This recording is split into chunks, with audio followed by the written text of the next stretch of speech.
Ito yung linuluto natin ngayon, yung yellowfin na ginataan.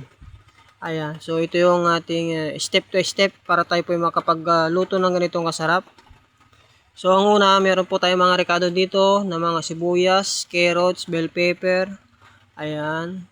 Tapos lalagyan po natin ngayon siya ng cocoa milk, yung tinatawag nating agata. So bali konti lang yung ilalagay natin dito para hindi po siya masyadong makaumay. Ayan. At next naman natin na susunod na ilalagay ay yung tinatawag nating powder garlic. Ayan, pinaka-spice natin, dagdag bango at dagdag sarap. So dito, mas maraming rekado ay mas masarap yung ating linuluto. So lagyan lang natin ng konti. Tapos lalagyan uli natin ng yung tinatawag na powder na black pepper. Ayan. So lalagyan po natin.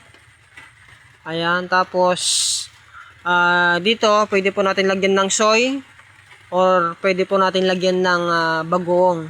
Pero dito sa linuluto natin ay hindi ko na po lalagyan ng pinakabagoong. So natural na lang, gata na lang yung ilalagay natin dito.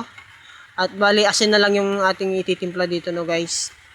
Ayan, so ito yung masarap na ginataang yellowfin. At meron din siyang sili na green. Ayan, so ngayon di po nating malilimutan na lalagyan po natin ng pinitpit na luya. So ang diskarte natin dito para mas masarap, no, ay kailangan patutuyuin natin yung ating ginataan. So konting sabaw lang yung ating iiwan dito para masarap.